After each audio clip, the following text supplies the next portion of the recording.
Hello guys, ఈ వీడియోలో నేను మీకు business law and ethics important questions explain చేస్తున్నాను. So what are the important questions అనేది మీకు ఇక్కడ డిస్ప్లే చేశాను అనమాట. సో మోస్ట్లీ మీకు ఈ క్వశ్చన్సే రిపీట్ అవుతూ ఉన్నాయి అనమాట previous yearly.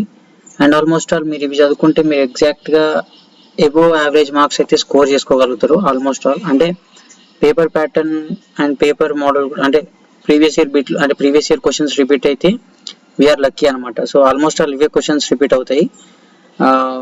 Let's hope for the best. Okay, at least pass above pass marks అయితే కంపల్సరీ వస్తాయి ఈ క్వశ్చన్స్ చదువుకుంటే. సో గైస్ ఏంటంటే, అండ్ మీ కిస్మత్ బాగుంటే ఓ గ్రేడ్ వరకు కూడా వెళ్ళొచ్చు. ఓకే, సో గైస్ మనం క్వశ్చన్స్ చూసుకుంటే, write about essential elements. Okay, essential elements of a valid contract. So what are essential elements of a valid contract అనేది చూసుకోండి. Next write about remedies available for breach of contract. So breach అంటే కాంట్రాక్ట్ని close చేయడాన్ని, అంటే కాంట్రాక్ట్స్ని మధ్యలో ఆపేయడాన్ని. So అలాంటి ఇప్పుడు ఇద్దరి మధ్యలో కాంట్రాక్ట్ జరిగిందనుకో, ఒప్పందం జరిగిందనుకో, అలా ఒక పర్సన్ మధ్యలో ఆపేస్తాడు. సో అప్పుడు ఇంకో పర్సన్ లాస్ ఫేస్ చేయాల్సి వస్తుంది. అలాంటప్పుడు ఏంటి సొల్యూషన్స్, ఏంటి అదర్ పర్సన్కి ఎలాంటి సొల్యూషన్ మనం ఇవ్వాలి, ఎవరైతే వెళ్ళిపోతున్నారో ఆ వెళ్ళిపోయే పర్సన్ రిమైనింగ్ పర్సన్కి ఏ సొల్యూషన్ ఇవ్వాలి అనేది, వాట్ ఆర్ ద రెమెడీస్ అనేది అందులో ఉంటాయి అనమాట. Next difference between indemnity and guarantee. So what is indemnity and guarantee అనేది మనం తెలుసుకోవాలి. సో ఇండెమ్నిటీ అంటే ఏంటి, గ్యారంటీ అంటే ఏంటి? గ్యారంటీ అంటే ఇప్పుడు మనం షాపింగ్ మాల్స్కి వెళ్తే మనం ఏదైనా బై చేస్తాం, ఏదైనా కొంటాం. సో మనకు అక్కడ గ్యారంటీ అని రాసిస్తాడు, ఒక 5 years 2 years గ్యారంటీ అని రాసిస్తాడు. At the same time indemnity అంటే ఏంటి? సో ఆ డిఫరెన్స్ కూడా మనం చూద్దాం. ఇక్కడ మన డీటెయిల్ ఎక్స్ప్లెనేషన్ వీడియో చేస్తాను, సో దాంట్లో చూద్దాం. ఓకే, అండ్ నెక్స్ట్ వచ్చేసి ఇక్కడ ఏంటంటే మీకు జస్ట్ ఇంపార్టెంట్ క్వశ్చన్స్ ఎట్లా ఉన్నాయి ఏంటి అనేది జస్ట్ బ్రీఫ్ అవేర్నెస్ అనమాట. సో మనం ఇదైతే 3 partsగా వీడియో చేద్దామని అనుకుంటున్నాను గైస్. సో ఫస్ట్ ఇంపార్టెంట్ క్వశ్చన్స్ని మీకు ఇచ్చేస్తున్నాను. అండ్ నెక్స్ట్ ఏంటంటే లైక్ ఎక్స్ప్లెనేషన్ వీడియో ఒకటి ఇస్తాను అనమాట, లాంగ్ వీడియోస్కి ఒకటి అండ్ షార్ట్ వీడియోస్కి ఒకటి. సో లాంగ్ వీడియోస్కి షార్ట్ వీడియోస్కి ఇంకో 2 videos వస్తాయి గైస్. జస్ట్ మీకు ఇప్పుడు ఇంపార్టెంట్ క్వశ్చన్స్కి అవేర్నెస్ ఇస్తున్నాను. నెక్స్ట్ వచ్చేసి difference between sale and agreement. Okay, so what is sale and agreement to sale? So sale and agreement to sale రెండు సేమేనా? సో లేదంటే sale different, agreement to sale different, అది రెండు difference ఏమైనా ఉందా అనేది చూద్దాం. Next write about appointments of directors. Okay, write about their qualifications and powers.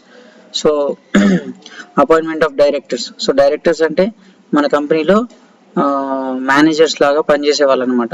So వాళ్ళ appointment గురించి and at the same time వాళ్ళ క్వాలిఫికేషన్స్ ఏముండాలి, వాళ్ళ పవర్స్ ఏముండాలా. ఓకే, సో అవన్నీ అనమాట. నెక్స్ట్ వచ్చేసి difference between memorandum of association and article of association. So memorandum of association అంటే ఏంటి, ఆర్టికల్ ఆఫ్ అసోసియేషన్ అంటే ఏంటి అనేది తెలుసుకుందాం. So guys memorandum of association in the sense, ఇప్పుడు మనం బిజినెస్ స్టార్ట్ చేసేటప్పుడు మన బిజినెస్ రూల్స్ ఏంటి, ఓకే, అండ్ ఆర్టికల్ ఆఫ్ అసోసియేషన్లో కూడా మనం బిజినెస్ రూల్స్ రాస్తాం. కాకపోతే మెమరాండమ్ ఆఫ్ అసోసియేషన్కి ఆర్టికల్ ఆఫ్ అసోసియేషన్కి డిఫరెన్స్ ఏంటనేది మనం లాంగ్ వీడియోలో చూద్దాం. జస్ట్ మీకు ఇది ఒక బ్రీఫ్ అవేర్నెస్ కోసం ఈ వీడియో అనేది చేస్తున్నాను అనమాట, ఎందుకంటే what are the important questions అని చెప్పడానికి. Next write about appointment and appointment of directors. Okay, write about appointment of directors and write about qualifications and powers. Okay, మళ్ళీ డబుల్ టైం రిపీట్ అయింది question, just leave it. Next write about the consumer protection act. Okay, consumer protection act in India.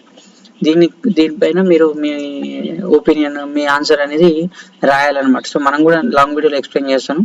Next define business ethics and explain its characters. So what are the business ethics and explain its character అని అడుగుతున్నారు అనమాట. So ఒక ethics అంటే minimum like నైతిక విలువలు అని అంటారు తెలుగులో, అంటే లైక్ మినిమం ఫాలో అవ్వాల్సిన కామన్ సెన్స్. ఒక బిజినెస్ చేసేటప్పుడు మోరల్ వాల్యూస్, కామన్ సెన్స్ ఉండాల్సిన ఏమేమి ఉండాలి, so what are its character అని చెప్పేసి అడుగుతున్నారు. సో గైస్ ఇవి ఓవరాల్గా మనకి లాంగ్ క్వశ్చన్స్ ఇంపార్టెంట్ అనమాట. అరౌండ్ ఎన్ని ఉన్నాయి guys, 5 and these are 8 questions ఉన్నాయి. సో ఈ 8 క్వశ్చన్స్ చదువుకుంటే కంపల్సరీ మీకు ఆల్మోస్ట్ ఆల్ ఇందులో నుంచి క్వశ్చన్స్ రిపీట్ అవుతాయి, యూ విల్ డెఫినెట్లీ పాస్ అనమాట. సో గైస్ ఇప్పుడు షార్ట్ క్వశ్చన్స్ కూడా నేను మీకు సపరేట్గా వీడియో చేస్తాను విత్ ఆన్సర్స్ ఎక్స్ప్లెనేషన్. సో మీరు ఏంటంటే జస్ట్ ఈ వీడియోని లైక్ చేసి ఉంచితే విత్ ఇన్ 1 hourలో నెక్స్ట్ వీడియో అప్డేట్ చేస్తాను guys. So thank you. Long videos explain చేస్తాను, నెక్స్ట్ 1 hourలో మీకు లాంగ్ వీడియోస్ అనేవి అప్లోడ్ అవుతాయి. Thank you guys. ఓకే.